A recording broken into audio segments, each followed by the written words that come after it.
sekarang kita kedatangan tamu lagi nih guys, yang mau cerita-cerita tentang pengalamannya. Ya, ada berhubungan sama seksnya lah ya.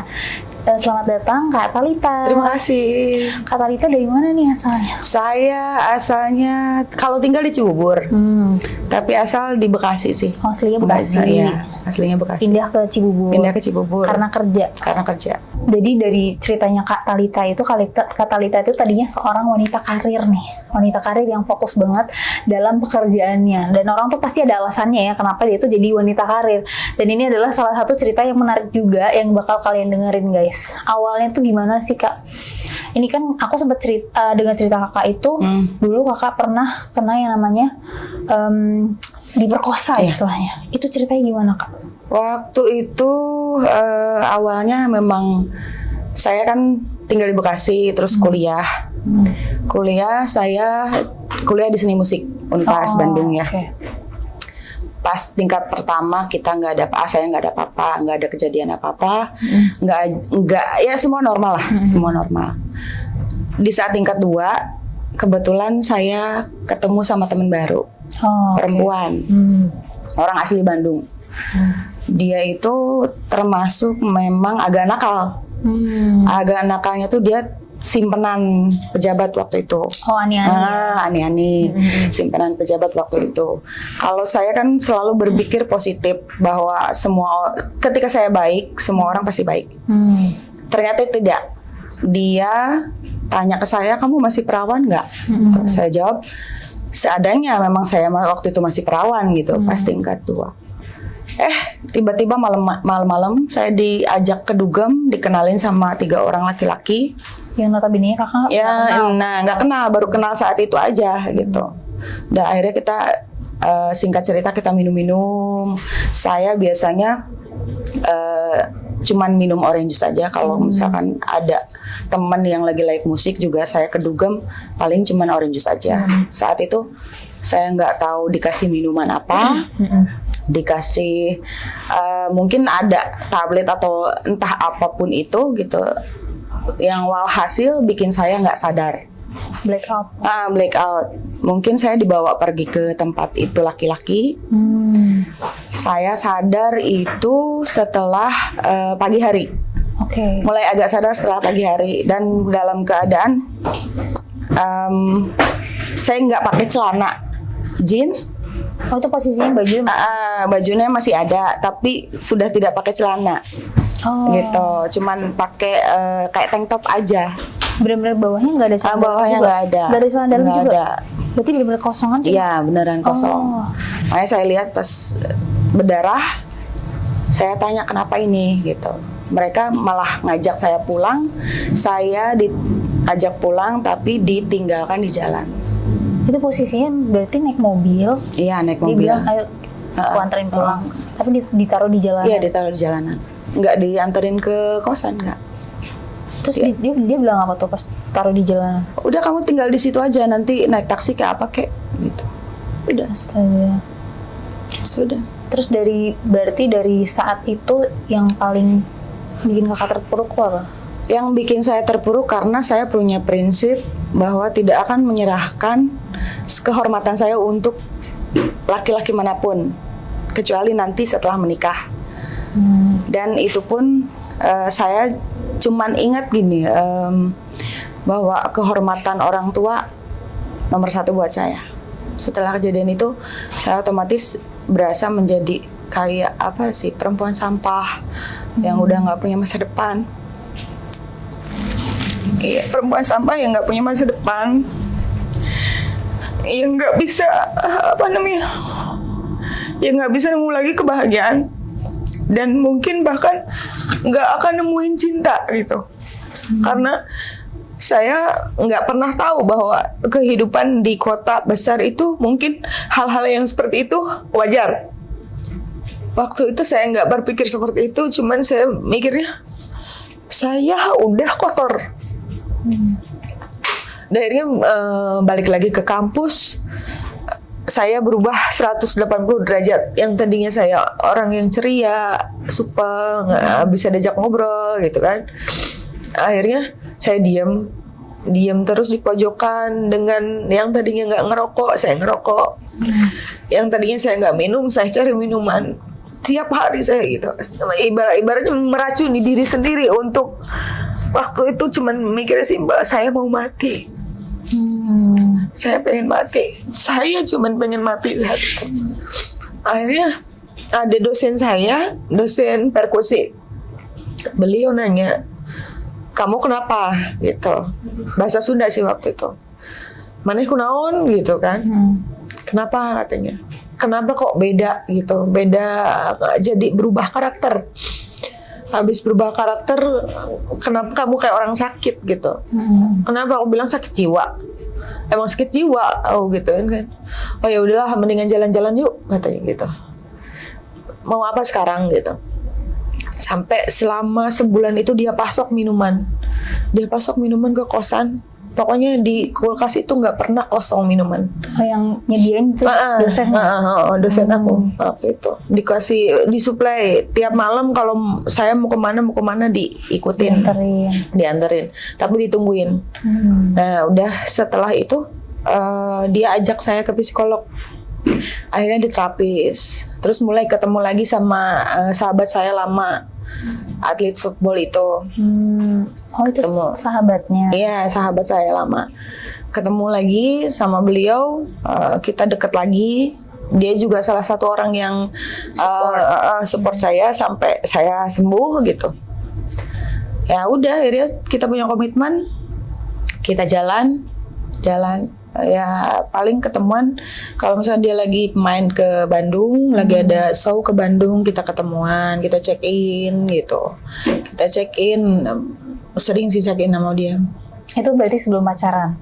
Atau sudah komitmen. Kita sudah komitmen. Berarti itu sembuhnya selama berapa lama tuh setelah masih pas saat dekat sama dia juga masih belum sembuh. Masih ada kadang trauma sedikit gitu. Masih kadang saya benci sama dia juga gitu. Tapi dia meyakinkan saya untuk saya sayang, dia sayang sama saya gitu. Saya nggak mau rusak kamu gitu. Cuman kayak seolah dia terapi saya untuk melakukan itu, tapi dengan rasa dengan caranya dia yang gitu. lebih lembut lah Dengan biar akunya nggak trauma gitu, saya nggak trauma. Itu sih. Berarti setiap main itu karena kakak punya trauma, setiap main itu kakak lebih ke abusive ya? Iya, lebih kadang abusive, kadang dia udah lebih tenang. Udah lebih tenang, lembut gitu. Cuman kadang ya agak liar juga. jadi jatuhnya kayak saya melampiaskan kekesalan sama dia dengan cara seks gitu. Tapi itu kan posisinya kakak baru pertama kali itu di pelecehan, terus baru main lagi sama dia. Yang pertama kali kakak lakuin sama dia itu apa? Yang pertama kali saya lakuin sama dia, sebenarnya dia yang berusaha untuk apa sih kalau kayak gitu? Dengan cara halus, foreplay dengan cara halus, dengan dirayu-rayu, dengan ayo coba lagi biar kamu nggak trauma gitu. Akhirnya coba. Ya biasalah, mulai dari kissing, mulai dari raba-raba, grepe-grepe ke area yang menonjol. Ke bawah. Ke bawah, lebih ke saya seneng lebih ke dapat treatment yang lebih di Mr. V. Caranya handle dia. Treatment di situ akhirnya kan bikin saya juga lumayan melayang. Lumayan agak lupa gitu. Itu kan kakak sekarang mainnya di bawahnya itu yang kayak gimana yang kakak suka dari dia? Dia tuh penjilat yang ulung. Penjilat yang handal. Penjilat yang handal. Dia bisa bermain manuver lidahnya sampai kesana kemari lah pokoknya. Berarti enak lah. Oke. Berarti dari pertama main itu dia langsung kayak maksudnya pelan-pelan. Soalnya pelan-pelan. Kan ini namanya proses pemulihan ya. Yeah. Mungkin kalau misalnya di hari pertama kita ciuman dulu, di hari kedua ini dulu, apa yang kayak satu hari langsung dilakuin gitu.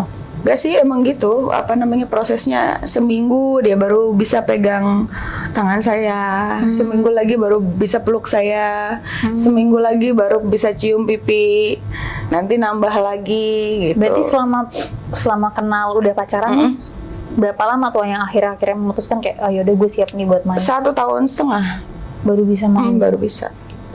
Itu pertama kali yang diajarin sama dia tuh apa? Teknik yang kayak gimana? Yang diajarin sama dia tuh teknik yang lumayan gila juga sih sebenarnya. Gila gimana tuh Kak? Ceritain dulu. Ya kalau lumayan gila, maksudnya saat itu lagi mandi, memang dibuka nggak sih nih? Gak apa-apa. Lagi mandi, akunya lagi santai gitu, lagi menikmati air. Tiba-tiba dia masuk dengan yang sudah ready. Akhirnya dia jebur juga ke situ.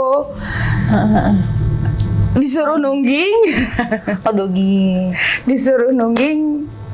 Disuruh, yang asik sih ini sih, dia bisa ngejelatin punggung, dari punggung sampai kalau orang Jawa masih lit. Oh. Paham nggak sih lit? Ya Paham, itu. paham. Ya itu. Berarti dia doyan demennya foreplay ya? Iya, dia Lebih ke jagonya. foreplay daripada ke mainnya. Jagonya. Tapi kalau kakak Saya menikmati. menikmati aja. Menikmati. Karena mungkin sebelumnya juga emang nggak dapat foreplay. Langsung aja. Iya sih benar-benar. Jadi kan yang bikin trauma tuh yang kayak gitu. Yang terkesan dipaksa. Iya. Kalau itu kan kitanya udah relax, udah enjoy, dianya cukup apa sih, manuvernya di badan saya tuh luar biasa deh. Cukup mengenal tubuh kakak ya mainnya tuh. Iya. Terus yang paling favorit kakak nih kalau dari dia, cara mainnya dia tuh apa? Kalau favorit aku dari dia tuh main di kolam renang. Di kolam renang gimana tuh? Kolam renang. Kan dua-duanya sama-sama berenang. Kebetulan emang nggak ada private pool. Emang nggak ada orang. Ya kita pakai baju renang, tiba-tiba minta dicopot lah gitu. Baju renangnya yang one suit apa yang kayak atau BH sama dalaman gitu? Biasa sama dalaman. Oke. Akhirnya copot.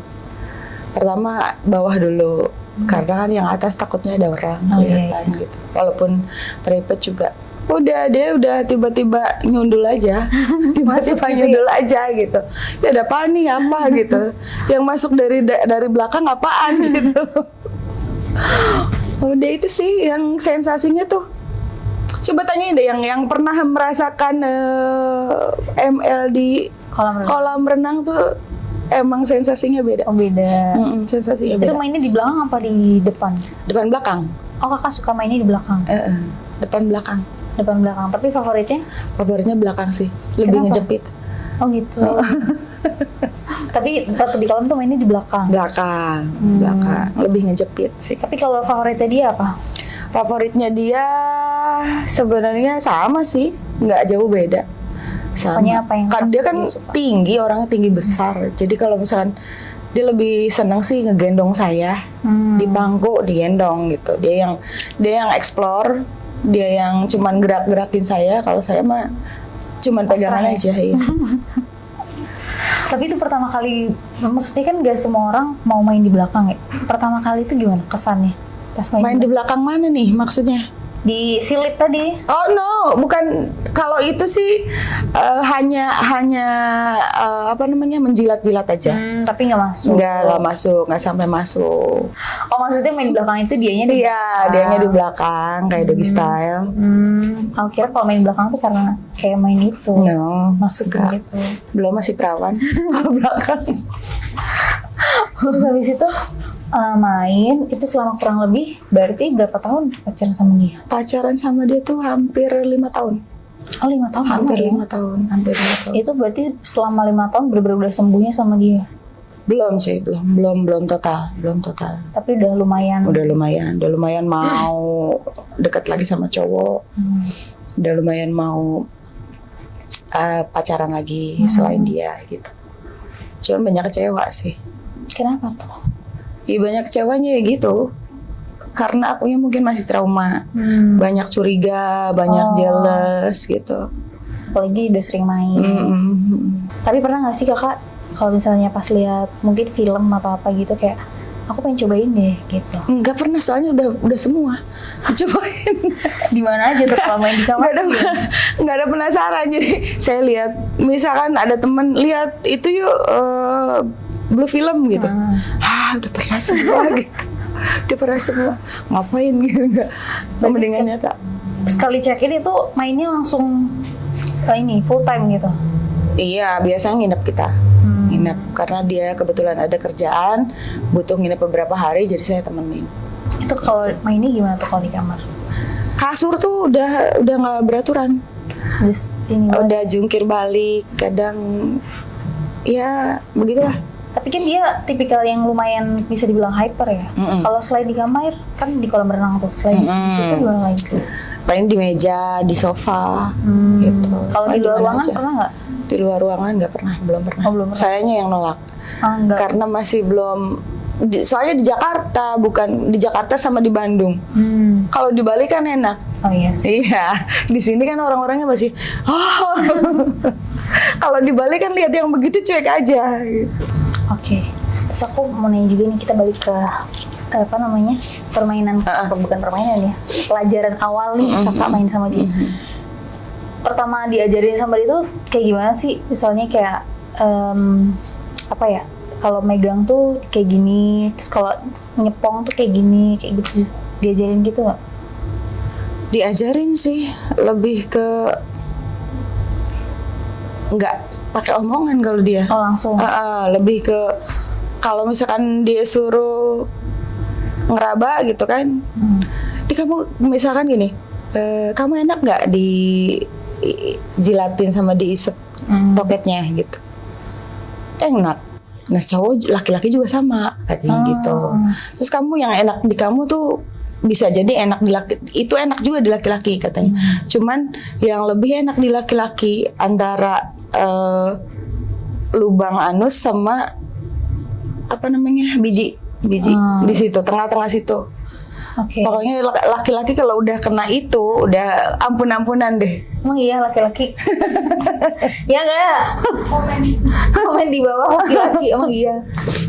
Terus kan? Katanya sih begitu. Terus kalau kakak bilang nggak? Kalau aku sih ngerasanya aku enak. Kalau kamu kayak gitu juga. Iya. Tanya. Kan kalau saya sih lebih enak kan kalau seks itu komunikasi. Jadi bukan main lantas ujung-ujung nggak enak kamu mau nggak gitu. Kamu enaknya mau gimanain gitu. Kita komunikasi. Tapi dia tipikal yang besar atau yang panjang? Panjang dan besar. Komplit ya. Sesuai dengan ini. Sesuai dengan ukuran tubuh. Terus berarti kan udah 5 tahun tuh. Nah setelah kan istilahnya kakak abis nggak enak, dapat enak, terus putus, dapat nggak enak lagi nggak? Dapat. Apa tuh? Dapat. Sama mantan suami kemarin. Kan sebelum nikah sama yang ini saya nikah siri sama suami orang. Nikah siri sama suami orang. Dan di situ memang saya mau dimanfaatin untuk capek kerja untuk istri pertama dan anak-anaknya. Jadi saya yang istrinya juga tahu? Enggak, istrinya nggak tahu. Cuman saya dituntut untuk kerja keras buat ngebahagiain istri sama anak-anaknya. Kok kakak mau? Ya mungkin ada sesuatu yang bikin saya mau gitu. Kalau di kampung kan masih banyak magic. Pernah dengar magic kayak pelet gitu, kayak gitu-gitu bisa jadi. Bisa jadi nikahlah sama dia. Pas malam pertama saya ditinggal ke luar kota, ke Semarang. Malam kedua dia belum pulang juga. Malam ketiga pas dia mau balik lagi ke istri tuanya, mampir dulu ke saya. Rupanya di situ pantesan dia ngulur-ngulur gitu. ngulur-ngulur buat malam pertama. Oh, oke. Ngulur-ngulur buat malam pertama, tiba-tiba pas malam-malam otomatis sama suami ya, peluk dong ya, cium dong ya, kangen gitu kan. Jangan sekarang deh, kenapa jangan sekarang gitu kan? Ada apa gitu? Ntar kamu nyesel katanya gitu. Nyeselnya kenapa? Nggak, udah punya saya kecil. Emang sekecil apa gitu kan? Masih berpikir positif Ya, masih berpikir positif gitu. Paling kecil-kecilnya inilah biasa standar gitu, standar Indonesia lah ya. Tiba-tiba pas saya buka, kok sekelingking. bener-bener Kata dia kerasa nggak gitu? Kerasa cuma. Jadi apa sih kalau kayak gitu? Kita tuh pura-pura menikmati gitu. Padahal nggak kerasa nggak kerasa gitu. gitu kan suami. Itu bisa nggak sih di lollipop gitu? Jadi kayak apa ya? Bisa di lollipop, bisa. Cuman kitanya kayak nggak ngerasain apa-apa, kayak makan permen. Apa sih? Kayak permen kaki ya? Permen kaki, nah ya itu. Kalau lollipop mah agak gede. Kalau kaki kan tipis kecil. Ini udah nyampe apa belum gitu? Udah masuk apa belum? Gitu ya? Iya ya, tadinya yang gede gitu, tiba-tiba dapat yang, aduh, dia masuk belum sih? Kami bengong gitu. Kenapa kerasa nggak? Oh kerasa. Oh berarti udah masuk gitu itu aja. Berarti sekecil apa itu Pak? Kecil banget, kecil. Udah pendek kecil lagi. Sekel nggak? Kecil banget. Sekelingking. Sumpah. Gak, dia umur berapa? Dia umur 48 tahun. Masa anak kecil? Masa aku nikah sama anak kecil? Itu dia belum disunat kali ya? Oh, dia udah disunat. Oh, udah disunat. Kayaknya dia tidak berkembang. Badannya doang berkembang. Badannya doang berkembang, gede, gendut gitu. Tapi sering nggak main sama dia? Enggak, cuma 2 kali. Cerai akhirnya. Caranya Saya karena minta apa? cerai. Dia ketahuan ada perempuan baru lagi. Iya, di cerai pun nggak ketemu. Tapi setelah main itu kakak ngerasa ilfil gak sih? Maksudnya kayak, ih anjir segini doang. Iya, segini doang. Kayaknya kalau diajakin lagi mikir dulu gitu. Kayaknya enggak sih. Tapi untung sebentar. Iya Untung sih. sebentar, rumah tangganya sebentar. Kalau nggak sebentar mah aduh, kayaknya nggak tahan. Berikutnya gitu. Waduh kecil gitu kan. Takutnya nggak bisa nahan selingkuh kalau yang begitu. Iya sih benar. Terus itu berarti berapa lama nikahnya? Sebulan, hampir sebulan. Oh, sebulan. Sebulan dong. Sebulan. Main selama sebulan itu main 2 kali. 2 kali. Itu Karena pun jarang. pura-pura ya? Karena ya itu dia. Iya. Nggak kerasa, Capek. masuknya nggak kerasa, keluarnya nggak kerasa. Udah. Belum. Terus cuma sebulan. Pura-pura nikmat. Terus nikah. Apa yang memutuskan kakak untuk menikah? Waktu itu cuman enggak sih, terjadi begitu saja nikah sama yang sekarang. Terjadi begitu saja. Jadi kan saya mau ke Jakarta. Aku bilang saya mau balik lagi karir nih ke Jakarta. Cuman masih bingung gitu. Masih bingung tinggal di mana. Terus kata suami gini, udah tinggal di tempat saya aja. Enak aja lo gitu kan. Lo enak laki-laki. Gue nanti diobok-obok, nggak mau. Aku bilang kalau nikah sih nggak apa-apa, nggak masalah. Akhirnya udah nikah aja, nikah. Dia juga udah tahu kisah aku dari awal sampai ketemu dia tuh udah tahu. Saya ceritain semuanya. Cuman kadang kan kalau ini suka malu ya, suka nggak yang vulgar banget ceritanya gitu. Dia tahu semua kok. Oke guys, sekian ceritanya dari Kak Talita. Nah buat kalian nih, apalagi yang baru banget ke kota apa sih bahasa Indonesianya? Kota metropolitan. Kota Enggak, besar. apa mengembara bahasa Indonesianya? Merantau. Astagfirullah, kenapa sih di otak gue mengembara mulu? Kayaknya pengen membara. Dari cerita Kak Talita ini adalah kalian tuh jangan gampang percaya sama teman kalian, apalagi kalian baru kenal guys, karena akibatnya tuh fatal banget. Salah satunya Kak Talita yang bisa sampai depresinya itu bertahun-tahun guys. Dan makasih banget buat Kak Talita yang Sama-sama, sudah datang sayang. dan bercerita ke sini. Sama-sama. Semoga kalian suka sama ceritanya ya guys.